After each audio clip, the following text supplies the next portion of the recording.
Hello friends, welcome to Hawka investment. मैं हूं सुमित साबरवाल।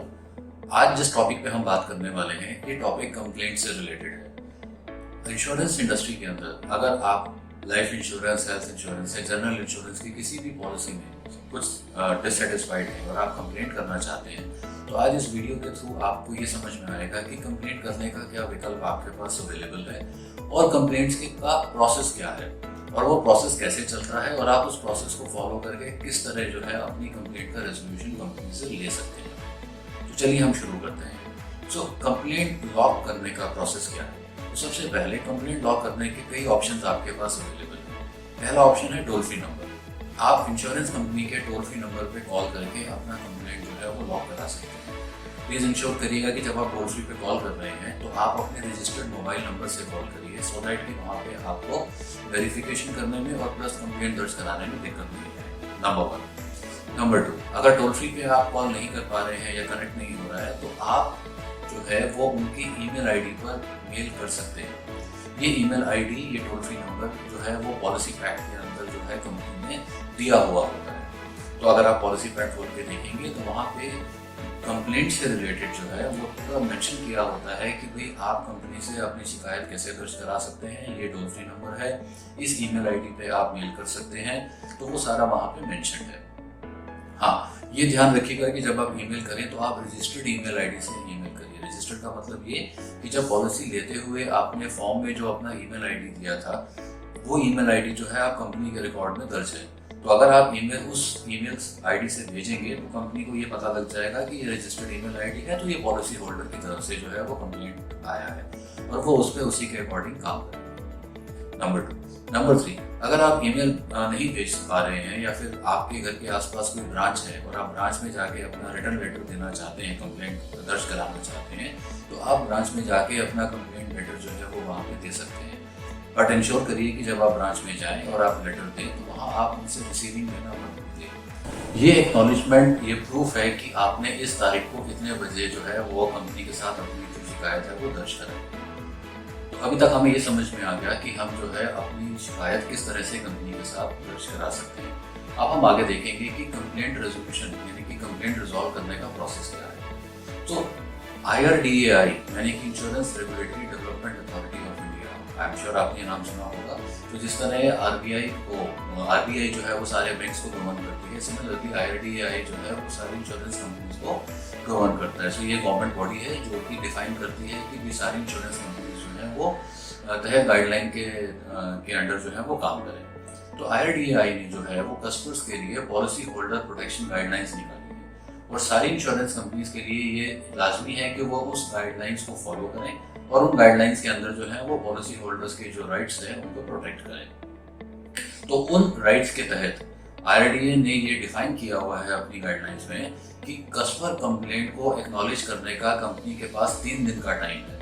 तो अगर कोई कस्टमर अपनी कंप्लेंट भेजता है ईमेल के द्वारा या टोल फ्री नंबर के द्वारा या फिर वो लेटर देता है, तो 3 दिन के अंदर जो है कंपनी को उस कंप्लेंट को रजिस्टर करके उनको एक्नॉलेजमेंट देना है कि हाँ भाई आपकी कंप्लेंट हमारे पास आ गई है, जो हमने रजिस्टर कर लिया है, ये आपका रजिस्ट्रेशन नंबर है और अब हम आपको इतने दिन के अंदर इस कंप्लेंट को रिजॉल्व करके देंगे। तो IRDAI ने जो है एक्नॉलेजमेंट टैग डिफाइन किया है और फिर रेजोल्यूशन टैग डिफाइन किया है। तो अगर कोई कंप्लेंट कंपनी रजिस्टर करती है तो IRDAI गाइडलाइंस के तहत उस इंश्योरेंस कंपनी को 15 दिन के अंदर उस कंप्लेंट को रिजॉल्व करना है। 15 दिन जब मैं आपसे बात कह रहा हूँ तो 15 दिन कैलेंडर डेज हैं, वर्किंग डेज नहीं है।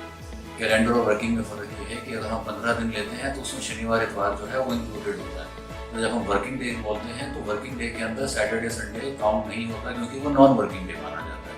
तो 15 वर्किंग डे अगर हम लेके चलें तो वो जाके 20 दिन अराउंड 20 कैलेंडर डेज बन जाते हैं। तो एज पर IRDAI गाइडलाइंस 15 दिन के अंदर 15 कैलेंडर डेज के अंदर कंपनी को जो है आपके कंप्लेंट को रिजॉल्व करना है।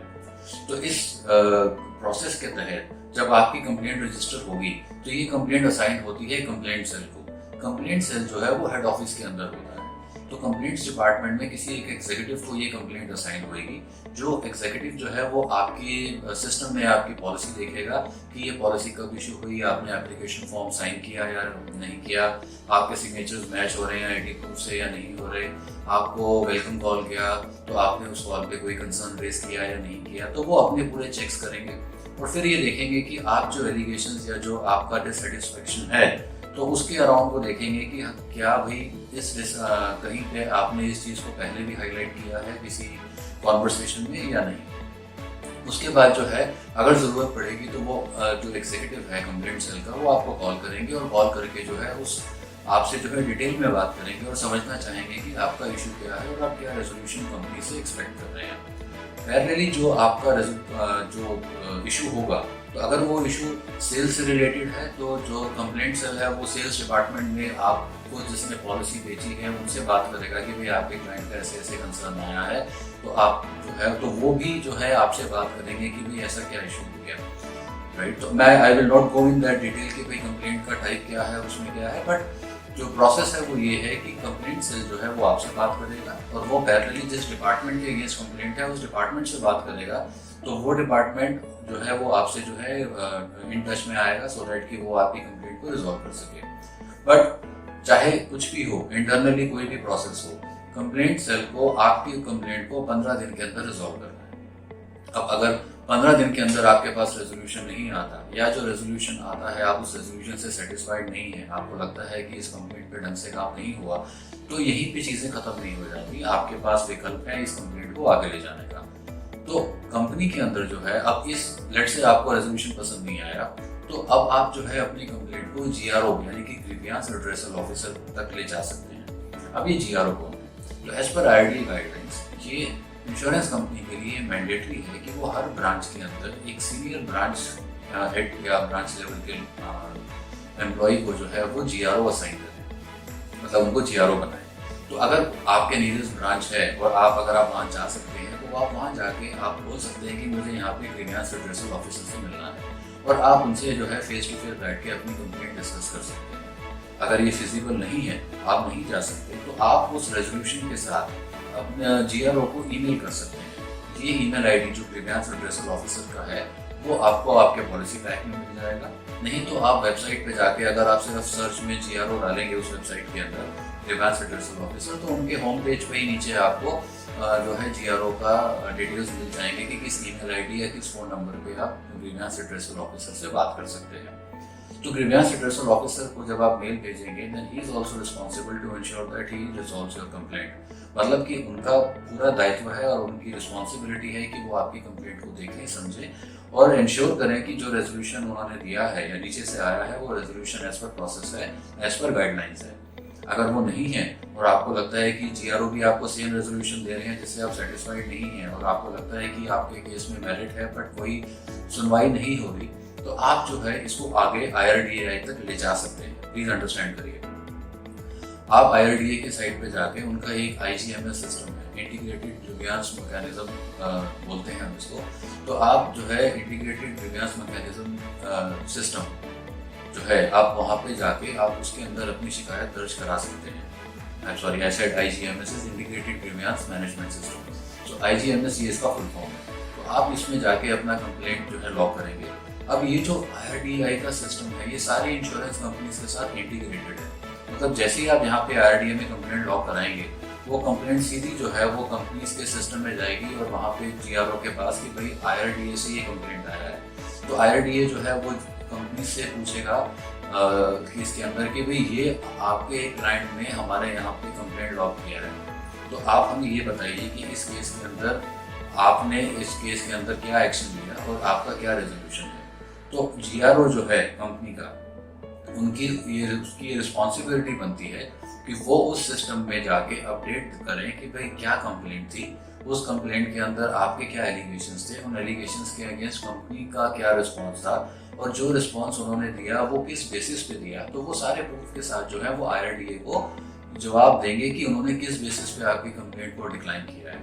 एंड आई एम श्योर आप भी इस बात को समझेंगे कि अगर अथॉरिटी ये पूछ रही है तो जवाब देने से पहले वो भी इंश्योर करेंगे कि भाई जो जवाब आपके पास आया है वो सही है या नहीं है।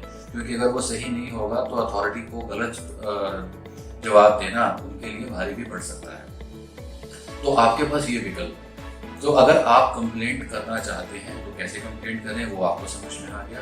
कंप्लेंट को करने का प्रोसेस क्या है वो भी हमने आप इस वीडियो में देखा। तो 3 दिन के अंदर एक्नॉलेजमेंट, 15 दिन के अंदर रेजोल्यूशन देना जरूरी है। अगर वो नहीं होता तो आप GRO पर जा सकते हैं, GRO से सेटिस्फाइड नहीं है आप IRDA जा सकते हैं और उसके बाद आप ऑम्बड्समैन भी जा सकते हैं। बट आई एम श्योर कि आपको वहाँ तक जाने की नौबत नहीं आएगी, क्योंकि इंश्योरेंस कंपनीज जो है आजकल बहुत कस्टमर सेवी हो गई हैं और वो कस्टमर सेंट्रिक हैं। तो अगर कोई किसी कस्टमर के साथ गलत हुआ है तो कंप्लेंट से ये इंश्योर करता है कि भाई उस गलती की भरपाई की जाए। तो आप निश्चिंत रहिए कि आपकी सुनवाई होगी। तो अगर आपको ये वीडियो पसंद आया और आपको लगता है कि इससे आपको पता लगा कि आप कंप्लेंट कैसे लॉक करा सकते हैं, प्लीज़ इस वीडियो को लाइक करना मत भूलिए और आप हमारे चैनल को सब्सक्राइब कर सकते हैं ऐसे इंफॉर्मेटिव वीडियोस को देखने के लिए। So thank you for watching, have a nice day, bye.